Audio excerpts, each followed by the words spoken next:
This is Bravo Airspace. It is around 10:45 p.m.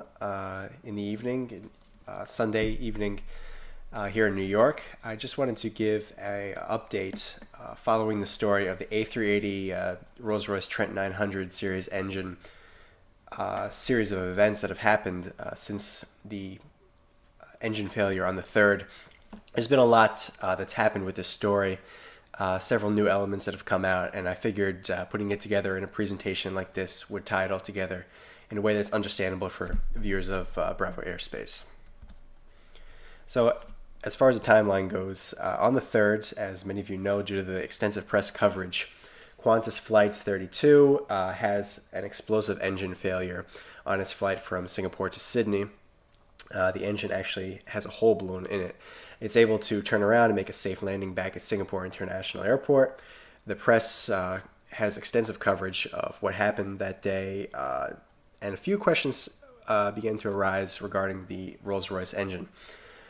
Same day, Qantas suspends all its A380 flights, which is, of course, prudent when there's an accident like this that happens, to conduct inspections of its power plants. Singapore Airlines, after questioning by the press, says it will continue to operate all of its A380 equipped aircraft.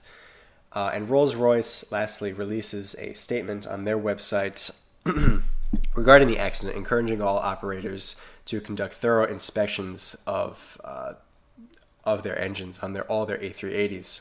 And you can take a look at that statement on a link provided on the last slide of this presentation. I'd like to know what you think about what happened. I have my own opinions, what they could have done with this statement and how they handled the situation. On the 4th, the next day, Qantas celebrates its 90th anniversary. For those of you that don't know, Qantas prides itself on having no fatal accidents ever in its long history. It's actually the oldest airline in the world. And unfortunately, on the same day, Qantas 747 again has an engine failure. So the difference is a different aircraft, but the similarity is it's a Rolls-Royce engine. And it's leaving Singapore Airport, and it's forced to turn around and land again. Also on Friday the 4th, I'm sure this was more than a coincidence, United Technology files a lawsuit with the London High Court, Pratt & Whitney rather, a subsidiary of United Technologies.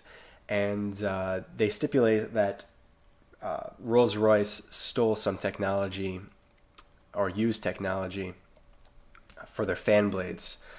So that's where the lawsuit went into the London High Court.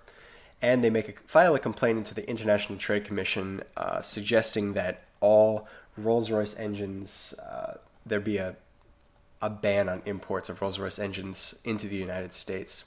And just to give you a little insight into the future of these companies, they are major competitors with each other, Pratt & Whitney and Rolls-Royce. The big three are GE, Pratt & Whitney, and Rolls-Royce, each having large percentages of the market share.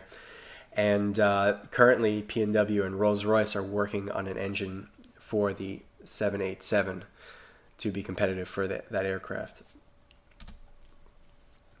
Then today, the 9th, following the grounding of all A380 aircraft on the Qantas fleet, the CEO, Alan Joyce, makes an announcement stating that they will continue to ground their A380 aircraft after their inspection.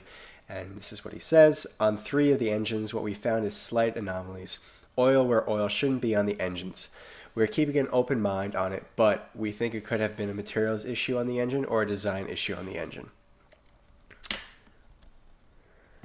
To give you a little bit of background on the problems that the Trent 900 has had on A380s, September 2009, Singapore Airlines had to turn around almost 3 hours into a flight from Paris to Singapore due to an engine malfunction. This past August, Lufthansa A380 had to shut down one of its engines due to a change in oil pressure. So again, the same oil problem is coming up, as mentioned by the CEO of Qantas. So there may be some sort of, there may or may not be some sort of issue with the oil containment, oil flow within the Trent 900 engine. And of course, there's the November incident with Qantas Airlines that happened a couple days ago.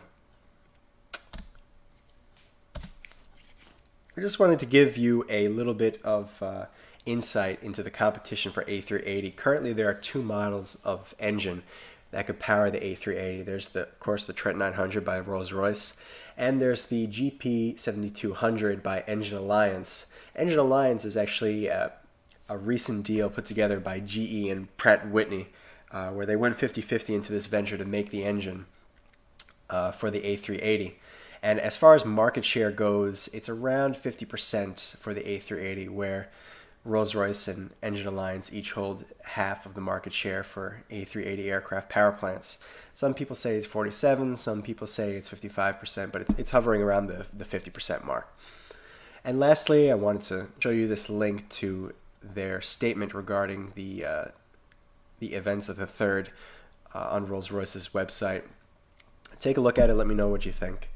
That's it for this update. Good evening.